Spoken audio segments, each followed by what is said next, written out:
નમસ્તે, હું છું જય કેસવાલા. આપણે 2 દિવસ પહેલા જે ખેડૂતો માટે રોજ ભૂંડ અને રઝળતા પશુ વિશે વિડીયો જે વાયરલ કર્યો, એ વિડીયો ખૂબ લોકોએ જોયો અને ઘણા લોકોએ પોતાનો પ્રતિસાદ આપ્યો કે ના, તમારી વાત ખરેખર સાચી છે અને આ વિષય ઉપર આગળ જવું પડે અને લડવું પડે. કારણ કે આ મુશ્કેલીઓ છે એ મોટામાં મોટી ખેડૂતોની મુશ્કેલી છે અને આના માટે કોઈ અવાજ ઉઠાવવા તૈયાર નથી. તો હું તમામ ખેડૂતોને કહેવા માંગુ છું કે હું આ વિષય ઉપર વધારે વાત કરું છું અને આવનારા સમયમાં આ રોજ ભૂંડ અને રઝળતા પશુ ઉપર અવાજ ઉઠાવવાનો છે. જે ખેડૂતો મુશ્કેલીમાં છે, આમ જનતા પણ ઘણી બધી મુશ્કેલીમાં છે. સરકાર હજારો લાખો કરોડની ગ્રાન્ટના દાવા કરે, લોકોની સગવડ માટે કરે. રોડ, રસ્તા, ઇન્ફ્રાસ્ટ્રક્ચર એ લોકોની સગવડ માટે કરતા હોય છે. તો હું એમ કહું કે આનાથી લોકો હેરાન છે, પરેશાન છે, મુશ્કેલીમાં છે. તો અમુક ટકા ગ્રાન્ટ ને જોગવાઈ આને નિયંત્રણ કરવા માટે પણ કરી શકે ને. કે આજે ગુજરાતની અંદર રોજની એટલી બધી તકલીફ છે, ખેડૂતોને એટલી બધી મુશ્કેલી છે કે ખેડૂતોએ ઘણા પાક વાવવાના છોડી દે છે. મેં આગળ કીધું એમ કે ઉનાળામાં તો છેલ્લો પાક વાવવાનો પાણી હોય છતાં પણ ખેડૂત રોજ અને ભૂંડના કારણે છોડી દે છે. આ મારી વાત સાચી છે તો જ કહેજો. કારણ કે હું જે કંઈ છે આખા ગુજરાતનું આ રોજ ભૂંડ અને રઝળતા પશુનું સર્વે કરી અને આ વાત કરવા નીકળ્યો. આજે ગુજરાતના કોઈ લોકો ભાજપની તાનાશાહી સરકાર સામે અવાજ ઉઠાવવા માટે થઈ તૈયાર નથી. ખબર છે કે આપણું કંઈ ત્યાં હાલવાનું નથી. એના કરતાં ત્યાં હેરાન થવું એના કરતાં અહીંયા વાડીએ હેરાન થઈ લ્યો, ગામમાં હેરાન થઈ લ્યો, પણ ત્યાં એની કોર્ટ કચેરીમાં આપણે કે એના નીતિ નિયમોમાં આપણે હેરાન થવું નથી. કારણ કે ભાજપના તંત્ર છે અત્યારે કોઈનું કાંઈ સાંભળવા, ખેડૂતોનું, વિદ્યાર્થીનું, ગરીબોનું, લાચાર કોઈનું સાંભળવા નથી માંગતા. અને હાલ આ મુશ્કેલી છે એ ખરેખર બધાને ખબર છે, નેતાઓને ખબર છે. નેતાઓ પણ કોઈ કંઈ બોલવા નથી માંગતા, કારણ કે એ પોતાનું કરવામાં નવરા નથી. હવે એ આ ઝંઝટ ક્યાંય કે આપણે કરવી ખેડૂતોની? આપણું કરો. નેતાઓની નીતિ બસ આ છે. અને સામાન્ય નેતાઓ, કોઈ સાચા નેતાઓ અમુક હોય તો એમનું કંઈ હાલતું નથી. અને પ્રજાનું પણ અત્યારે કોઈ જાતનું કંઈ સાંભળવામાં આવતું નથી. ખાસ કરીને અત્યારે ખેડૂત છે, એમ વિચાર કરો, વાવણીનો દંતાર જૂતે ને ત્યાંથી ચાલુ વરસાદે ચોમાસામાં ગારો ખૂંદતો, હરપના ભોડા ખૂંદતો ખેતરમાં બિચારો આ રોજ ભૂંડ અને રઝળતા પશુનો રખોલા કરતો હોય. પછી શિયાળામાં એટલી કડકડતી ઠંડી હોય, તાપણા કરી અને 4-5 ખેડૂ આજુબાજુના થઈ ભેરા બેઠા હોય અને એ ઢોર રોજ અને ભૂંડના રખોલા બિચારા કરતા. એમાં પણ એ જ્યારે કોઈને ઝોલું આવી જાય ને સૂઈ જાય બિચારા 4-5 વાગે, તો એમાં એ ધણ છે, રોજનું હોય કે ભૂંડનું હોય કે ઢોરનું હોય, એ ધણ છે એક બે ઉથલ મારી જાય ખેતરમાં, ખાઈ નહીં ઉથલ મારી જાય તો એક પાકનો સત્યનાશ કરી નાખે. આવી પરિસ્થિતિ ખેડૂતોની છે. બધા જાણે છે, એવું નથી કે કોઈને ખબર નથી. હું આ વાત કરું એટલે બધાને ખબર પડી એવું નથી. ખેડૂતો જાણે છે, પ્રજા જાણે છે, નેતા જાણે છે અને તંત્ર જાણે છે, છતાં કોઈ કાંઈ બોલવા માંગતું નથી. કારણ કે આપણા દેશની અંદર પ્રજાને ગુલામી કરવાની આદત પડી ગઈ છે. તંત્રને આમ જો તો તંત્રને છે ને એ ગુલામી કરાવવાની આદત પડી ગઈ છે. તંત્રને કોઈ જાતની પડી નથી, નેતાઓને પોતાનું કરવાની આદત પડી ગઈ છે.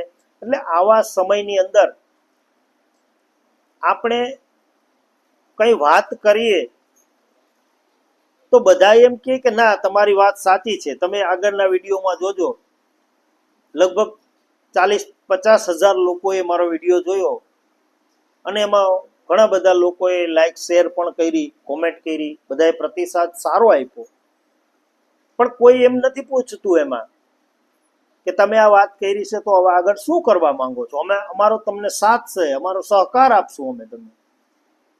તો હું તમામ ખેડૂતોને કહેવા માંગુ છું કે તમે એટલી મુશ્કેલીમાં છો, ખરેખર તમને ખ્યાલ છે કે આ રોજનો કઈ ને કઈ ઉપાય કરવો પડે, આ ભૂંડનો સુવરનો કઈ ને કઈ ઉપાય કરવો જ પડે એમ છે, બધાને ખબર છે.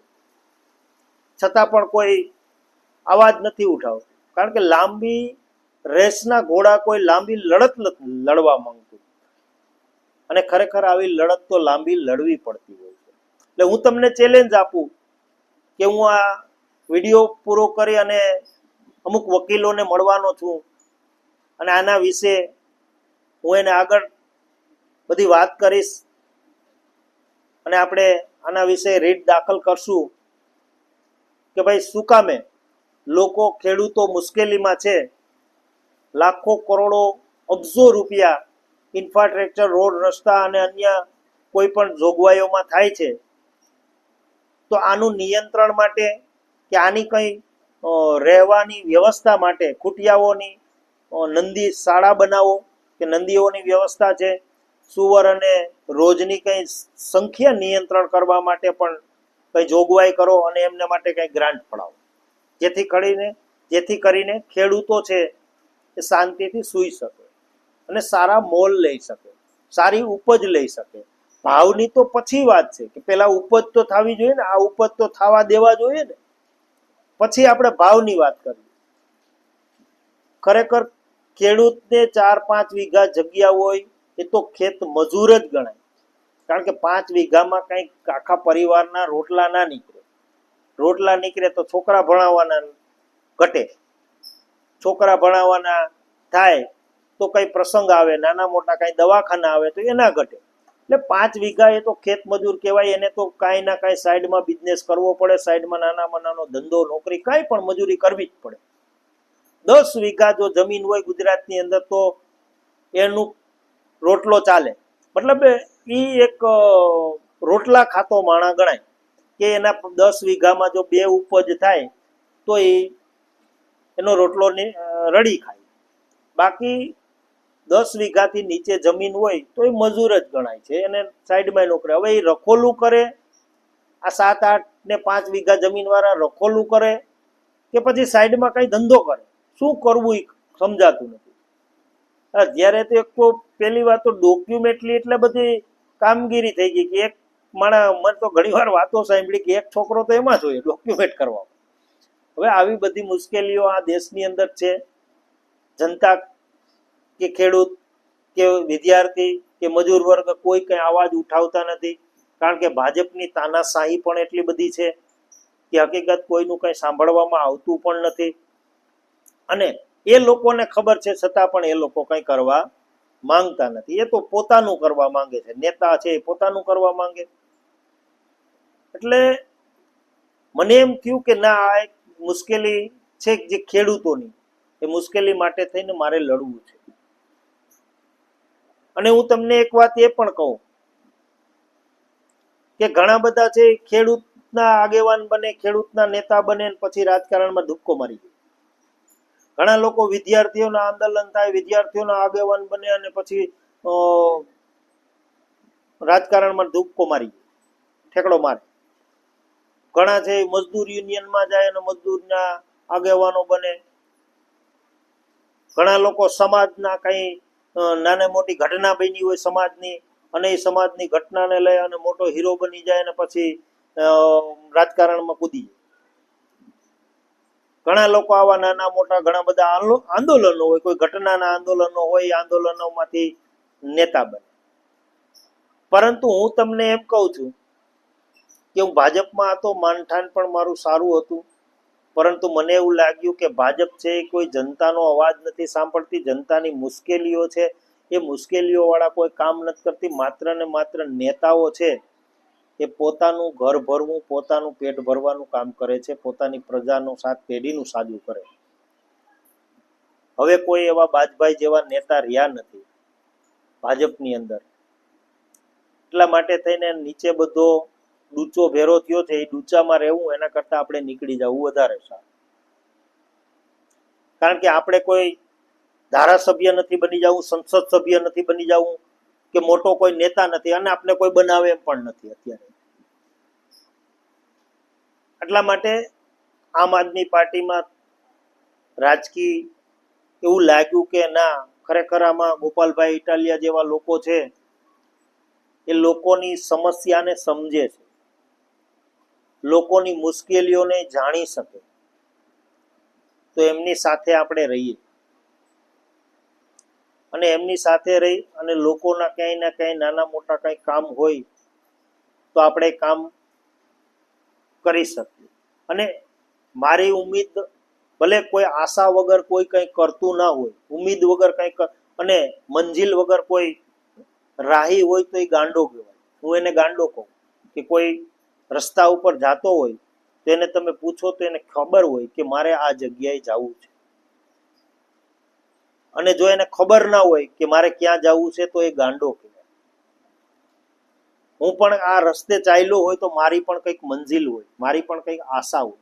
તો મારી આશા હું શું છે હું તમને કહી દઉં. પહેલા મારા જીવનમાં એવું નથી કે હું જલ્દી ધારાસભ્ય બની જાઉં, સંસદ સભ્ય બની જાઉં, મોટો નેતા બની જાઉં, પણ મારી આશા એક છે, મારી મંજિલ એક છે કે હું ગમે ત્યારે મારા જીવનની અંદર મરું, મારું મૃત્યુ થાય પછી મને 5 લોકો યાદ કરવા જોઈએ, કે 5 લોકો મને સંભાળવા જોઈએ કે ના, કોઈ વ્યક્તિ હતો કે બીજા માટે, પોતાના માટે જીવતા કરતા બીજાના માટે પણ વધારે જીવો છે, બીજાને ઉપયોગી થયા છે. કારણ કે આ દુનિયા એને યાદ કરે કે જે પોતા માટે નહીં, બીજા માટે જીવતા હોય એને યાદ કરે. અને મારી આ તમન્ના છે, મારી આ ઈચ્છા છે કે મને લોકો યાદ કરે, ને મને યાદ કરાવવા માટે થઈને જો મારે જીવવું હોય, તો મારે બીજાને ઉપયોગી થવું પડે. તો મને એવું લાગ્યું ક્યાંય ને ક્યાંય કે ખરેખર ખેડૂતોની આ મુશ્કેલી છે અને કોઈ અત્યારે આવા, બધાને ખબર છે છતાં કોઈ અવાજ ઉઠાવતું નથી. તો મને આ અવાજ ઉઠાવવાની એક અંદરથી તમન્ના થઈ કે ના, હું આ અવાજ ઉઠાવું અને ખેડૂતોને ઉપયોગી થાઉં. અને એવું નથી કે હું રાજકીય ક્ષેત્રમાં છું એટલા માટે થઈ ખેડૂતોને મત માટે, ખેડૂતોને ફોસલાવવા માટે થઈ. જ્યારે જ્યારે સમાજને, ખેડૂતને, વિદ્યાર્થીને, મજૂર વર્ગને આપણી જરૂર પડે ત્યારે બધાએ સમાજ, વિદ્યાર્થી, આંદોલનો, ખેડૂત આ બધું છોડીને રાજકારણમાં ગયા. હું તમને ચેલેન્જ આપું કે હું રાજકારણ છોડી અને આમાં આવી જઈશ. કોઈ પણ પક્ષમાં હું હોય અને મને એવું લાગે કે ખરેખર આ પક્ષ ખેડૂતો માટે, વિદ્યાર્થી માટે, આમ જનતા માટે, ગરીબો માટે, લાચાર માટે કામ નથી કરતા, ત્યારે આપણે એ પક્ષ પણ છોડી દઈશું. કારણ કે આપણી જે ઈચ્છા છે એ ઈચ્છા લોકોને સેવા માટેની છે. સેવા એટલા માટે કે આપણા મૃત્યુ પછી આપણે લોકો યાદ કરવા, અને એ યાદ પણ એટલા માટે કે આપણે આ જે માનવ જીવન મળ્યું છે, આપણે માનવ અવતાર મળ્યો છે, તો હું સામાન્યની જેમ મરવા નથી માંગતા. જન્મ, બાળપણ, યુવાનીમાં મજા કરી, લગ્ન થયા, બાળકો થયા, એને વરાવા પરણાવ્યા, વૃદ્ધ થયા અને મરી ગયા, મૃત્યુ પામ્યા. આ જીવનનો કોઈ મતલબ નથી. આપણે ત્રીજી પેઢી આપણે આપણો દીકરો પણ યાદ ના કરે. 6 મહિના પછી, વર્ષ દી પછી આપણો પરિવાર પણ આપણે ભૂલી જાય. તિથિ હોય ત્યારે ફોટામાં અગરબત્તી કરે, વાત થઈ ગઈ પૂરી. પાડોશીને પણ ખબર ના હોય કે આ ભાઈ વયા ગયા. એવું એટલા માટે થાય કે આપણે ખુદને માટે જીવન જીવવું. અને આજે લોકો ક્રાંતિકારીઓને યાદ કરે એટલા માટે કે એ બીજા માટે જીવન જીવવા. અને મારી તમન્ના એ છે કે હું બીજા માટે જીવું, કે લોકો મને યાદ કરે, બસ એટલી મારી ખ્વાહિશ છે. એટલા માટે થઈ અને હું આ ખેડૂતો માટે પણ લડીશ, વિદ્યાર્થીઓ માટે પણ લડીશ, આમ જનતા માટે પણ લડીશ.